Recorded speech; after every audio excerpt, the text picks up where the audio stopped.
সুপ্রিয় শিক্ষার্থী, কেমন আছো সবাই?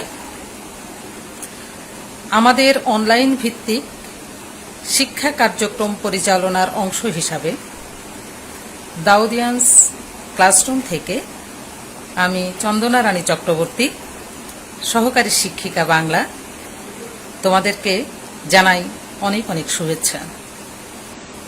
আজ আমি তোমাদের এই অনলাইন ভিত্তিক যে শিক্ষা কার্যক্রম এর ধারাবাহিকতায় তোমাদের মাঝে এসেছি, তোমাদের বাংলা ব্যাকরণ সম্পর্কে কিছু ধারণা দেওয়ার জন্য। প্রিয় শিক্ষার্থী, মূল পাঠে যাওয়ার আগে তোমাদেরকে একটা প্রশ্ন করতে চাই। প্রশ্নটা হলো, বর্তমানে সারা পৃথিবীব্যাপী যে করোনা ভাইরাস দাপিয়ে বেড়াচ্ছে, অসংখ্য মানুষ এই করোনা ভাইরাসে বিপর্যস্ত। তোমার আশেপাশের কোনো ব্যক্তি এই ভাইরাসে আক্রান্ত কিনা তুমি প্রাথমিকভাবে কিভাবে এটা বুঝতে পারবে? উত্তরটা অবশ্য এতদিনে তোমাদের জানা যে করোনা ভাইরাসের কিছু নির্দিষ্ট লক্ষণ আছে বা উপসর্গ আছে, যেগুলো দেখে আমরা প্রাথমিকভাবে ধারণা করে নেই ওই ব্যক্তি করোনা ভাইরাসে আক্রান্ত কিনা। যেমন হাঁচি, শুকনো কাশি, জ্বর, প্রচণ্ড শ্বাসকষ্ট, ডায়রিয়া, খাবারে অরুচি, এগুলো করোনা ভাইরাসের প্রাথমিক লক্ষণ। কোনো ব্যক্তির মধ্যে যদি একই সাথে এই সকল উপসর্গগুলো দেখা দেয়, তখন প্রাথমিকভাবে ধরে নেওয়া হয় যে ওই ব্যক্তি হয়তোবা করোনা ভাইরাসে আক্রান্ত হয়ে থাকতে পারে। সেক্ষেত্রে তার ল্যাব টেস্টের প্রয়োজন। আমি আজকে তোমাদের এই করোনা ভাইরাসের উপসর্গ পড়ানোর জন্য কিন্তু এখানে উপস্থিত হইনি। আমাদের বাংলা ব্যাকরণের মধ্যে একটা চ্যাপ্টার আছে উপসর্গ। মূলত আজকে আমাদের আলোচ্য বিষয় বাংলা ব্যাকরণের সেই উপসর্গ। আমি উপসর্গটা বোঝানোর জন্য তোমাদের সাথে সে সম্পর্কে কিছু আলোচনা করব।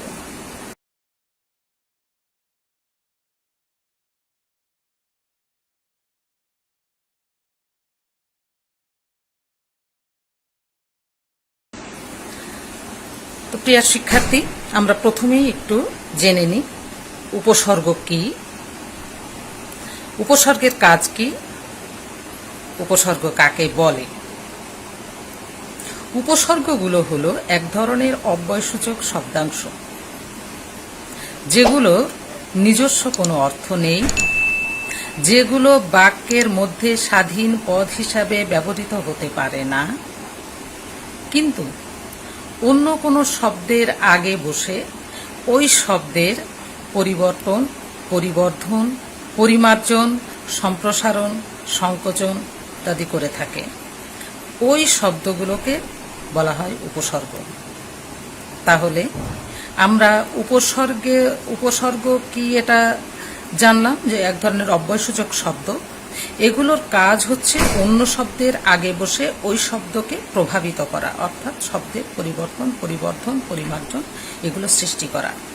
ওই অব্যয়সূচক শব্দ বা শব্দাংশগুলোকেই বলা হয় উপসর্গ।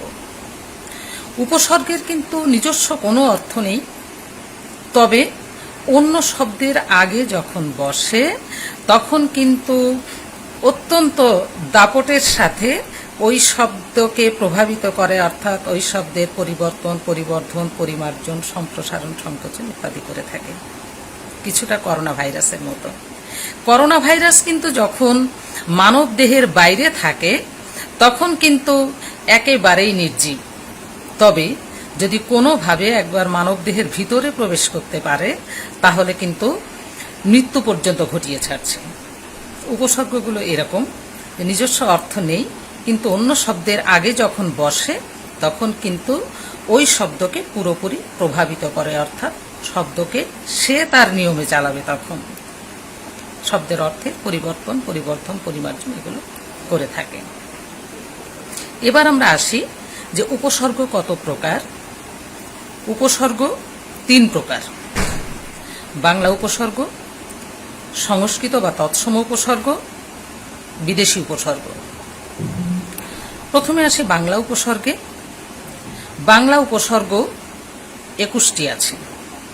অ, অঘা, অজ, অনা, আ, আন, আব, আর, ইতি, উন, কদ, কু, নি, পাতি, বি, ভর, রাম, স, সা, সু, হা। এই যে বাংলা উপসর্গ আছে 21টি, তোমরা হয়তো মনে করছো যে মুখস্থ করতে হবে এই 21টি, আবার নিশ্চয়ই মুখস্থ করতে হবে। তোমরা জানো যে বাংলা ব্যাকরণে, বাংলা সেকেন্ড পেপারে বিশেষ করে যে নৈর্ব্যক্তিকের যে অংশগুলো আছে, নৈর্ব্যক্তিকের যে প্রশ্নগুলো আসে, সবই কিন্তু ব্যাকরণ বইয়ের থেকে আসে।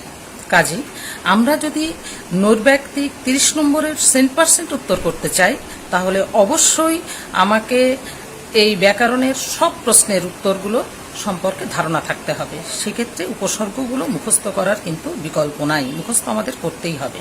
কারণ অনেক সময় উদাহরণ হিসাবে আসে যে বাংলা উপসর্গের উদাহরণ কোনটি, তখন যদি ওই উপসর্গটা আমাদের জানা না থাকে তাহলে প্রশ্ন করতে গেলে আমরা কিছুটা বিব্রত হব। এরপরে আসি, এই 21টা আছে বাংলা উপসর্গ। এরপরে আছে সংস্কৃত বা তৎসম উপসর্গ। এর সংখ্যা হচ্ছে 20টি, নির্দিষ্ট করে দেওয়া আছে তোমাদের বইয়ের মধ্যে। 20টি উপসর্গ আছে সংস্কৃত বা তৎসম উপসর্গ। প্র, পরা, অপ, সম, নি, অব, অনু, নির, দূর, বি, অধি, সু, উত, পরি, প্রতি, অভি, অতি, অপি, উপু, আ। এই যে 20টা আছে সংস্কৃত উপসর্গ, 21টা আছে বাংলা উপসর্গ। এই উপসর্গগুলোর মধ্যে 4টি কমন উপসর্গ আছে, আ, সু, বি, নি। এই 4টি উপসর্গ বাংলাতেও আছে, আবার সংস্কৃতেও আছে, কমন উপসর্গ। তাহলে এখন এই যে 4টে উপসর্গ আমরা কি ইচ্ছামতো বাংলা এবং সংস্কৃতে ব্যবহার করতে পারি? পারি না। কারণ এক্ষেত্রে আমাদের বিশেষভাবে লক্ষণীয় সেটা হচ্ছে যে সংস্কৃত উপসর্গগুলো সবসময় সংস্কৃত শব্দের আগে বসবে, বাংলা উপসর্গগুলো সবসময় বাংলা শব্দের আগে বসবে, এর ব্যতিক্রম হতে পারবে না। যেমন আমি যদি বলি সুদিন, আমি যদি বলি সুপথ, এই ক্ষেত্রে সুপথ, সুদিন বাংলা শব্দ। এক্ষেত্রে যে সু উপসর্গটি আমি ব্যবহার করেছি, এই সু উপসর্গটি কিন্তু অবশ্যই বাংলা উপসর্গ। আবার এই একই সু উপসর্গ যদি বলি সুতীক্ষ্ণ, এই সুটা কিন্তু সংস্কৃত উপসর্গ। কারণ তীক্ষ্ণ শব্দটা যেহেতু সংস্কৃত, সেই ক্ষেত্রে এই যে তীক্ষ্ণ শব্দের আগে যে সু উপসর্গটি বসেছে এটা কিন্তু সংস্কৃত উপসর্গ। কাজে আমাদের অবশ্যই খেয়াল রাখতে হবে যে বাংলা শব্দের আগে বাংলা উপসর্গ যুক্ত হয়, সংস্কৃত শব্দের আগে বা তৎসম শব্দের আগে সংস্কৃত উপসর্গগুলো প্রযুক্ত হয়। সেই ক্ষেত্রে 4টে কমন উপসর্গ থাকলেও বাংলা এবং সংস্কৃতে আমরা মূল শব্দটা দেখে কিন্তু চিনে নেব যে আসলে এইটা বাংলা উপসর্গ না এটা সংস্কৃত উপসর্গ। এই যে 20টি এবং 21টি যে বাংলা এবং সংস্কৃত যে উপসর্গ আছে, সেই উপসর্গগুলো কিন্তু বিভিন্ন শব্দের সাথে বিভিন্ন অর্থে প্রযুক্ত হয়েছে। শিক্ষার্থীরা, এটা কিন্তু আমাদের একটু ভালোভাবে জেনে নিতে হবে। কারণ অবজেক্টিভে এই ক্ষেত্রে 2 ধরনের প্রশ্ন থাকে। সেটা হচ্ছে যে মূল যে শব্দের সাথে যখন উপসর্গ যুক্ত হয় তখন প্রশ্ন করা হয় যে এই শব্দের সাথে উপসর্গটা কোন অর্থে প্রযুক্ত। যেমন আমি যদি একটা উদাহরণ বলি যে মূল শব্দ আছে নীল, এর সাথে যখন সু উপসর্গটা যুক্ত করা হলো সুনীল, সেই ক্ষেত্রে সু উপসর্গটা কোন অর্থে প্রযুক্ত হয়েছে। আবার এমন আসতে পারে যেমন সুনিপুণ, সু উপসর্গটি দক্ষ অর্থে ব্যবহৃত হয়েছে। এই ক্ষেত্রে আসতে পারে যে দক্ষ অর্থে ব্যবহৃত হয়েছে সু উপসর্গ কোন শব্দে, বা কোন শব্দে সু উপসর্গটি দক্ষ অর্থে ব্যবহৃত। কাজে 2 ধরনের প্রশ্ন আসতে পারে। সেই ক্ষেত্রে অবশ্যই আমরা বইয়ের উদাহরণগুলো একটু ভালো মতো দেখে নেব। আর আমার মনে হয় যে এখানকার বেশিরভাগ শব্দই আমাদের অত্যন্ত পরিচিত, অর্থাৎ আমরা কোন অর্থে ব্যবহার করি সেটা আমাদের প্রায় জানা। আমরা যদি মনোযোগ সহকারে একটু উদাহরণগুলো দেখি তাহলে কিন্তু, বা একটু বুঝে নেওয়ার চেষ্টা করি, তাহলে কিন্তু আমরা নিশ্চয়ই এইগুলো একটু বারবার পড়লে অবশ্যই আমাদের মনে থাকবে যে উপসর্গ কোন অর্থে প্রযুক্ত।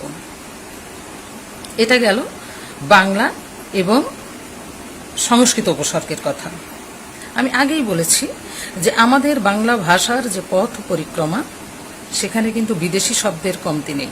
অনেক বিদেশি শব্দ আমাদের বাংলা ভাষার নিজস্ব সম্পদে পরিণত হয়েছে, এটা যেন আমরা ভুলে না যাই। এই বিদেশি যে সমস্ত শব্দ আছে, সেই বিদেশি শব্দের সাথে কিন্তু আবার কিছু উপসর্গ যুক্ত হয়েছে, সেগুলো সবই কিন্তু বিদেশি উপসর্গ, যেগুলো বাংলা এবং সংস্কৃতে নাই। আমরা অনেক সময় বলি যে খাস কামরায় বসে আছেন তিনি। এরকম যখন আমরা বলি, এই যে কামরা, এর সাথে যে খাস আমি যুক্ত করলাম, এই খাসটা কিন্তু বিদেশি উপসর্গ।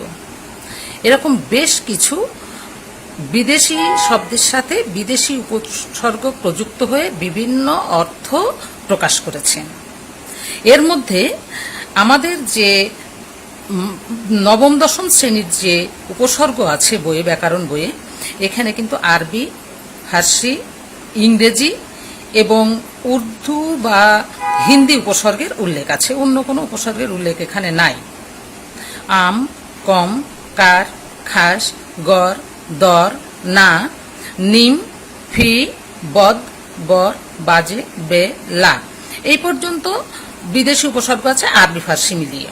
হাফফুল, হেড, সাব, চারটে আছে ইংরেজি উপসর্গ। হর একটা উপসর্গ আছে, এটা হিন্দি বা উর্দু উপসর্গ হিসাবে প্রযুক্ত। যেমন যদি বলি হর রোজ, হর রোজের সাথে হর যুক্ত হলো, এটা কিন্তু বিদেশি উপসর্গ। হাফ শব্দটা আমরা ব্যবহার করি, হাফ প্লেট, হাফ হাতা, এরকম বলি। ফুল, হেড, সাব, এগুলো আমরা ব্যবহার করে থাকি ইংরেজি উপসর্গ হিসাবে। আর বাকি যেগুলো আছে বিদেশি উপসর্গ, এর মধ্যে আছে ফার্সি উপসর্গ, আরবি উপসর্গ। এখন যদি প্রশ্ন আসে যে আরবি ফার্সি উপসর্গের উদাহরণ কোনগুলো, সেই ক্ষেত্রে আমি একটা সহজ উপায়ে একটু বলি। সেটা হচ্ছে যে চারটে উপসর্গ আছে আরবি উপসর্গ, সেটা হচ্ছে আম, খাস, লা, গর। আম, খাস, লা, গর। ইংরেজি উপসর্গগুলো ইংরেজি আমরা আমাদের পরিচিত। হর একটা আছে হিন্দি বা উর্দু, আর বাদ বাকি যেগুলো আছে এগুলো সব কিন্তু ফার্সি উপসর্গের মধ্যে যাবে। আমি মনে রাখার কৌশলের জন্য বললাম। আম, খাস, লা, গর, চারটে আছে আরবি উপসর্গ। হাফ, ফুল, হেড, সাপ, চারটে আছে ইংরেজি উপসর্গ। হরটা আছে হিন্দি বা উর্দু উপসর্গ, আর বাদ বাকি সবই কিন্তু এগুলো ফার্সি উপসর্গ। প্রিয় শিক্ষার্থী, আমি উপসর্গ সম্পর্কে যেগুলো বললাম, আমার মনে হয় যে এর মধ্যে খুব কঠিন কোনো প্রশ্ন আছে বলে আমার মনে হয় না। আমরা যদি একটু মনোযোগ দিয়ে প্রথম থেকে আবার পড়ে যাই, উপসর্গ কি, উপসর্গের কাজ কি, উপসর্গের সংজ্ঞা, উপসর্গের প্রকারভেদ, বাংলা উপসর্গ কতটি কি কি, সংস্কৃত উপসর্গ কতটি কি কি, এই উপসর্গগুলো কোন অর্থে প্রযুক্ত বিভিন্ন শব্দের সাথে, আর বিদেশি উপসর্গ যেগুলো আছে, এই বিদেশি উপসর্গের মধ্যে আম, খাস, লা, গর চারটে আছে আরবি উপসর্গ, চারটে আছে ইংরেজি উপসর্গ, একটি আছে উর্দু উপসর্গ, এবং বাদবাকিগুলো ফার্সি উপসর্গ। আমি মনে রাখার সুবিধার জন্য বলেছি। এবং এই উপসর্গগুলোও কিন্তু বিভিন্ন অর্থে প্রযুক্ত। আমরা যদি এটা মনে রাখি, আর একটা মনে রাখতে হবে, আমি একটু রিপিট করছি, সেটা হচ্ছে যে অবশ্যই বাংলা উপসর্গগুলো বাংলা শব্দের আগে বসবে, সংস্কৃত উপসর্গ সংস্কৃত শব্দের আগে বসবে, এবং বিদেশি যে উপসর্গগুলো আছে এগুলো বিদেশি শব্দের আগে বসবে। প্রিয় শিক্ষার্থী, উপসর্গ সম্পর্কে এই ছিল মোটামুটি আজকের আলোচ্য বিষয়। আমি এখন স্লাইড শোতে যে তোমাদের সামান্য কিছু উদাহরণ দিয়ে একটু বোঝানোর চেষ্টা করব।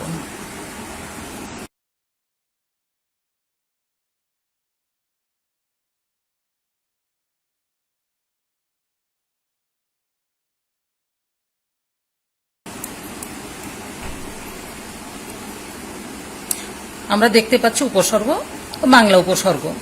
উপসর্গ মানে বাংলা উপসর্গের কিছু উদাহরণ দিয়ে আমি তোমাদেরকে বোঝানোর চেষ্টা করছি একটু। আমরা দেখতে পাচ্ছি হার একটা মূল শব্দ, এখানে অলংকার হিসাবে দেয়া আছে, আমরা হার জিত হিসাবেও হার ধরতে পারি।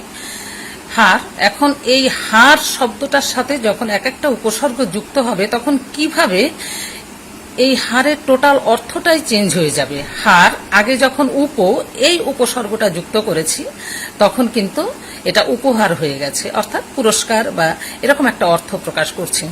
এই হারের সাথে যখন উপসর্গটি যুক্ত করছি তখন কিন্তু এটা প্রহার হয়ে যাচ্ছে, অর্থাৎ অর্থটা কিভাবে পরিবর্তন হয়ে যাচ্ছে।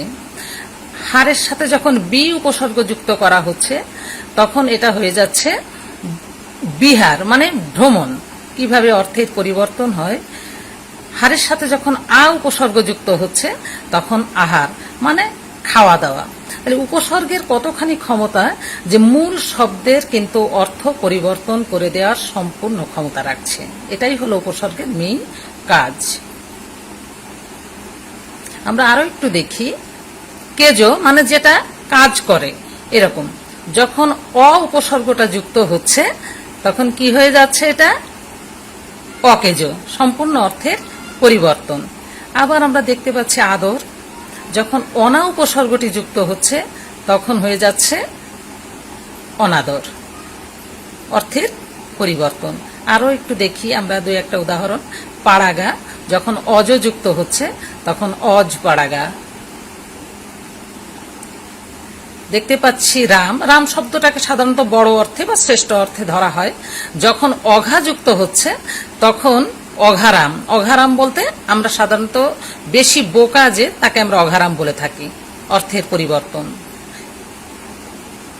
উপসর্গ কিভাবে অন্য শব্দগুলোকে প্রভাবিত করে। কাড়া, আকাড়া।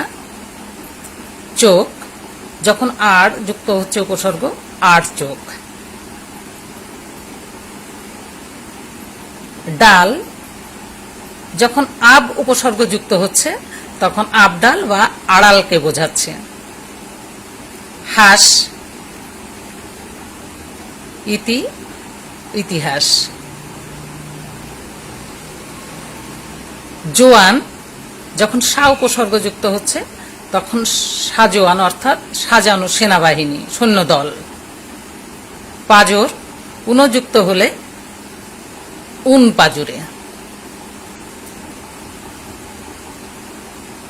আমরা একটা বেল দেখছি, একটা ফল।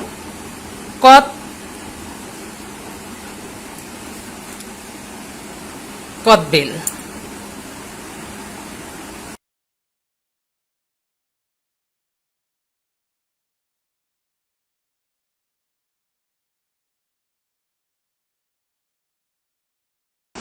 তো শিক্ষার্থীরা, আমরা এতক্ষণ আমাদের স্লাইড শোতে উদাহরণ হিসাবে কিছু উদাহরণ এখানে দেখতে পেলাম যে উপসর্গ কিভাবে প্রযুক্ত হয়ে মূল শব্দের অর্থটাকে পরিবর্তন করে। নিশ্চয়ই তোমরা কিছু বুঝতে পেরেছ।